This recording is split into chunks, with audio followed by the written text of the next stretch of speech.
A floresta parecia nos engolir. Cada passo adentro daquele verde infinito nos distanciava da estrada de terra batida onde havíamos estacionado o carro. Diego liderava o grupo com sua energia típica de quem acha que qualquer aventura é segura e controlável.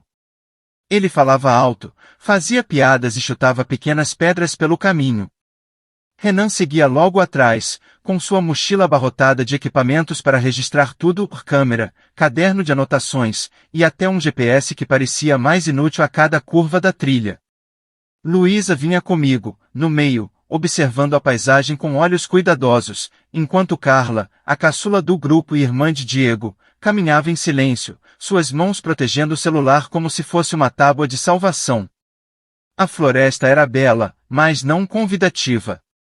As árvores formavam um teto alto e fechado, abafando os sons da natureza e criando um silêncio que fazia nossos próprios passos parecerem invasivos. Por mais que o sol brilhasse lá fora, aqui dentro a luz parecia hesitar em entrar, como se temesse o que poderia encontrar. Foi Renan quem notou as marcas. Ele parou subitamente, ajoelhando-se ao lado de uma árvore de tronco largo e descascado. Ei, venham ver isso! Ele chamou, com a empolgação de quem achou algo arqueológico.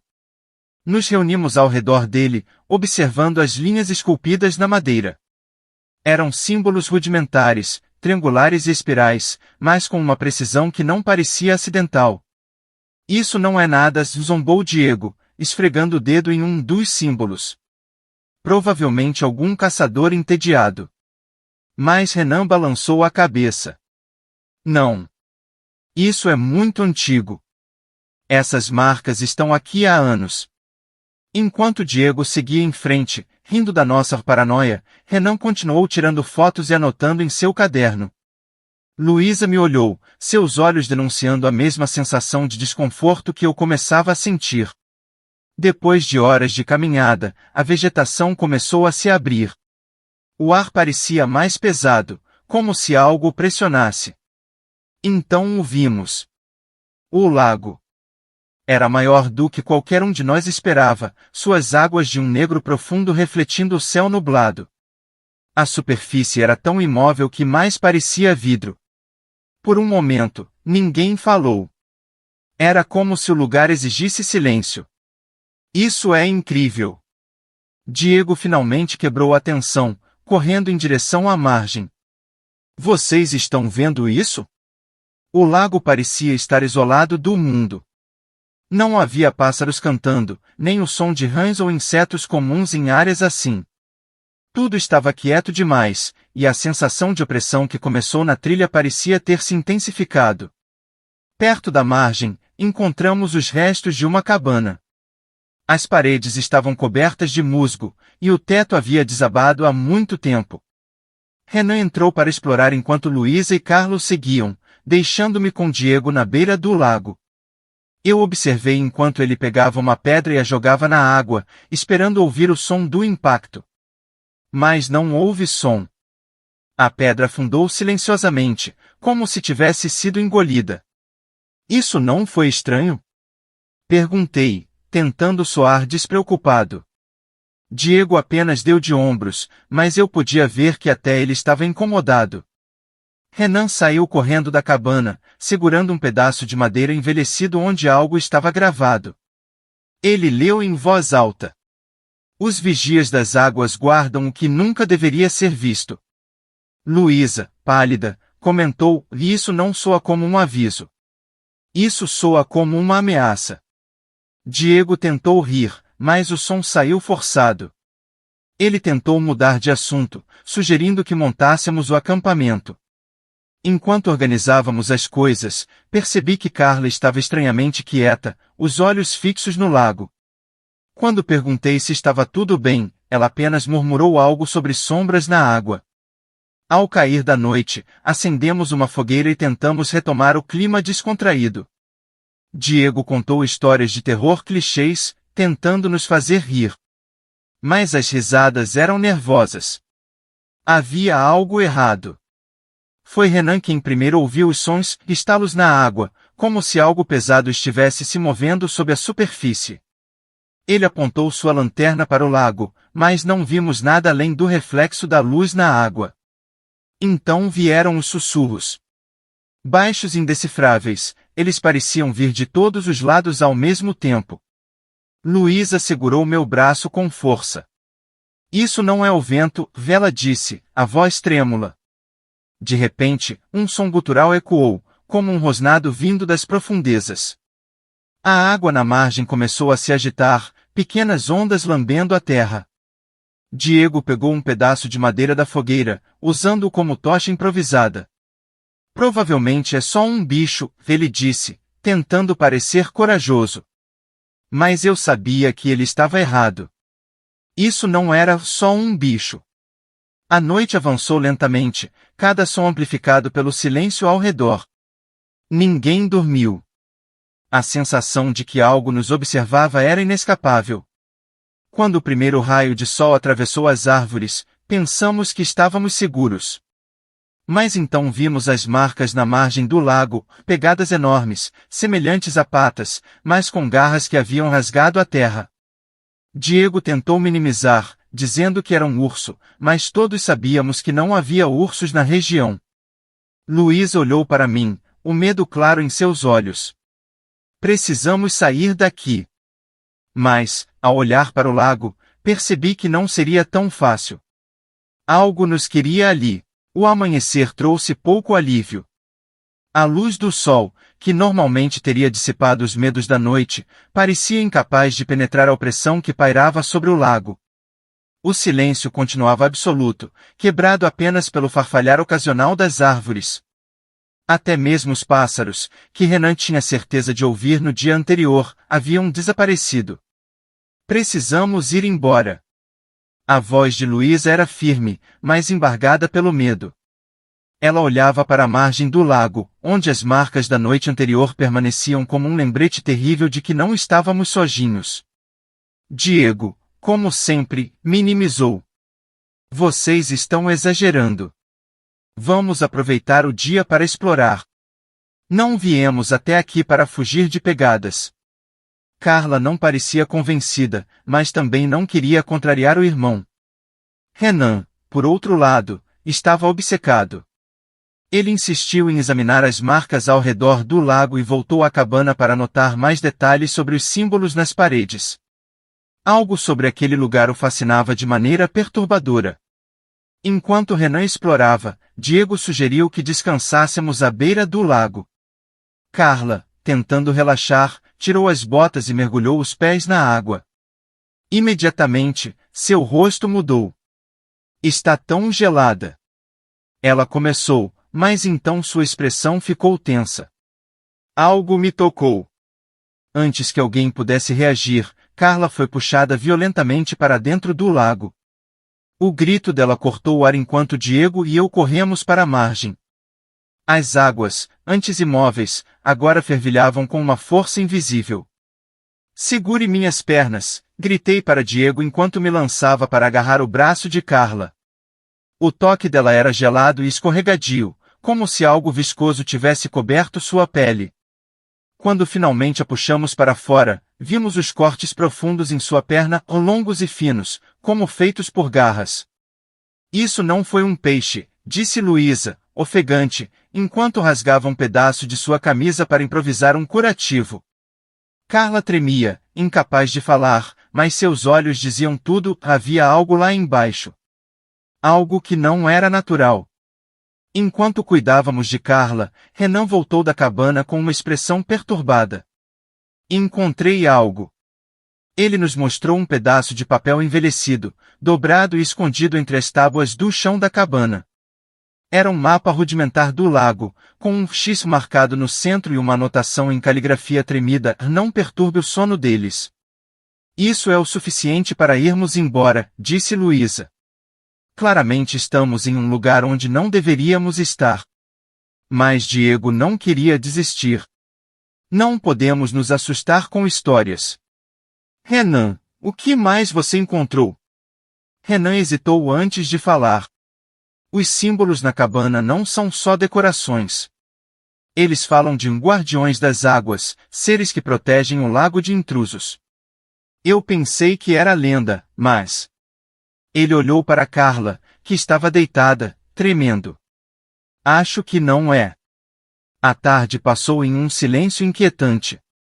Decidimos ficar juntos perto da fogueira e manter Carla longe da água. Mas conforme o sol descia, o ambiente ao nosso redor parecia mudar. As sombras das árvores se alongavam de maneiras impossíveis, e o lago assumia um brilho quase metálico sob a luz do crepúsculo. Foi Renan quem viu primeiro. Ali! Ele apontou para o meio do lago, onde uma forma escura emergia lentamente. Era uma figura humana, ou pelo menos parecia ser. Mas algo estava errado. A cabeça era alongada, os braços desproporcionalmente longos, e os olhos brilhavam com uma luz amarelada, como faróis. Isso não é real, disse Diego, mas sua voz traía o medo. Outras figuras começaram a emergir ao redor do lago, todas semi-humanas, mas grotescamente distorcidas. Elas se arrastavam pela água em direção à margem, seus movimentos eram hesitantes, mas carregavam uma intenção predatória que nos paralisou. A primeira criatura alcançou a margem e se ergueu, revelando um corpo coberto por uma camada gelatinosa. Os olhos brilhantes fixaram-se em Renan, que estava mais próximo. Ele recuou, tropeçando na terra enquanto a coisa se aproximava. Corre, gritei, puxando Luísa pelo braço enquanto Diego tentava arrastar Carla para longe. Mas Renan não se moveu. Ele parecia hipnotizado. Eles não querem nos machucar, murmurou. Eles só querem ser compreendidos. Antes que pudesse terminar, a criatura atacou. Suas garras acertaram Renan no ombro, rasgando sua pele como papel. O grito dele ecoou pela floresta enquanto Diego pegava um galho em chamas da fogueira e atacava o monstro, forçando-o a recuar. Conseguimos nos afastar do lago, mas as criaturas não desistiram. Elas nos seguiam, movendo-se com uma agilidade assustadora. Carla, ainda ferida, começou a murmurar algo incoerente, como se estivesse em transe. Não podemos vencê-los, disse Luísa, os olhos cheios de lágrimas. Eles são muitos. Não temos que vencê-los, respondi, lutando para manter a calma. Só precisamos sobreviver à noite. Nos escondemos na cabana, empilhando qualquer coisa que pudesse servir como barreira na porta. Mas os sons do lado de fora, estalos, rosnados e aquele sussurro contínuo, tornavam claro que estávamos apenas adiando o inevitável. A cabana tornou-se uma prisão temporária, mas não uma fortaleza. Do lado de fora, os sons dos passos das criaturas, as batidas constantes e os sussurros guturais eram uma sinfonia de terror. Dentro, o grupo estava dividido entre o medo e o desespero. Renan segurava um caderno com suas anotações e esboços, as mãos tremendo enquanto ele estudava freneticamente as inscrições gravadas nas tábuas da cabana. Essas marcas. Elas falam sobre algo chamado o Silente, disse Renan, a voz vacilante. Não são só guardiões. Essas coisas são servas. Há algo maior, algo no fundo do lago. Então vamos ficar longe da água, respondeu Diego, o tom afiado. Mas precisamos sair daqui antes que essas coisas entrem. Acha que não percebi? Luísa retrucou, a exaustão visível em sua voz. A floresta está mudando. Não estamos só fugindo dessas coisas. Estamos presos aqui. Renan assentiu. A cabana, ela estava escrita como um santuário nas inscrições. Talvez seja por isso que ainda não nos pegaram.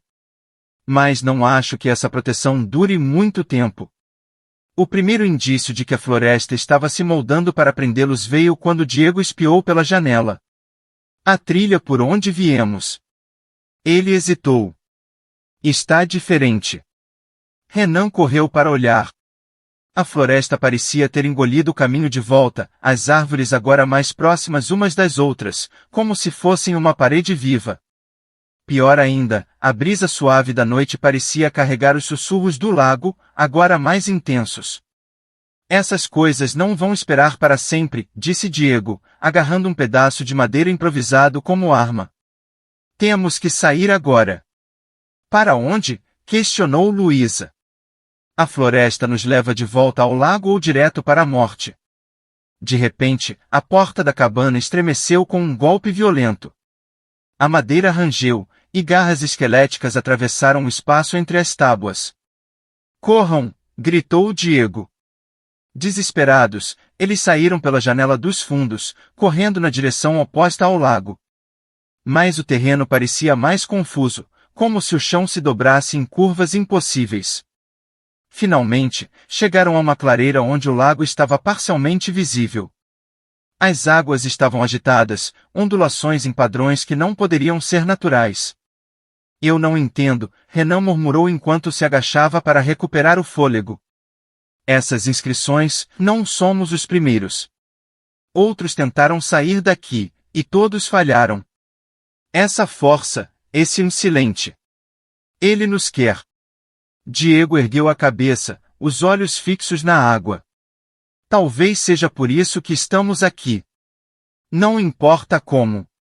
Temos que lutar para sair. De repente, a superfície do lago começou a brilhar com uma luz espectral. Uma figura emergiu lentamente da água, ou uma criatura enorme, diferente das outras. Seu corpo parecia feito de um líquido negro que constantemente se remodelava, e seus olhos, duas luzes esverdeadas, eram poços de vazio. O ataque veio rápido demais para reagir. A criatura maior, seguida por várias das menores, avançou em direção ao grupo. Diego, sem hesitar, agarrou uma tocha improvisada e gritou: corram para o outro lado. Eu vou atrasá-los. Você não pode fazer isso, gritou Luísa, mas Diego já havia avançado, enfrentando as criaturas. Ele brandiu a tocha com coragem desesperada, queimando uma das criaturas menores, mas a maior o atacou, puxando-o para dentro da floresta. Renan e Luísa, sem escolha, correram na direção oposta, atravessando uma série de pedras escorregadias até chegarem a uma borda alta que parecia levar para fora da floresta. Isso não pode ser real, Luísa sussurrou, olhando para Renan. Eles o levaram. Por quê? Por que não nos mataram agora? Renan olhou para os esboços em seu caderno, os olhos arregalados. Porque precisamos levar a mensagem. Isso não é só sobre nós. Eles querem que o mundo saiba sobre ele um ponto. Finalmente, depois de horas de correria, a luz do amanhecer começou a quebrar a escuridão. Renan e Luísa tropeçaram até encontrar uma estrada, onde foram resgatados por um motorista de caminhão. No hospital, Renan olhava para o caderno em silêncio, passando os dedos pelas páginas com os desenhos das criaturas. Ele fechou o livro, mas não antes de ver algo que o deixou arrepiado, o rosto de Diego, misturado aos esboços, como se ele agora também fizesse parte daquele lugar. Luiz entrou na sala, segurando o braço que tinha sido arranhado. Eles ainda estão conosco, Renan. Você sabe disso, não sabe? Renan não respondeu. Ele sabia que o lago os deixará partir, mas a um custo que nunca poderiam compreender. O silêncio era a única resposta que ele podia oferecer.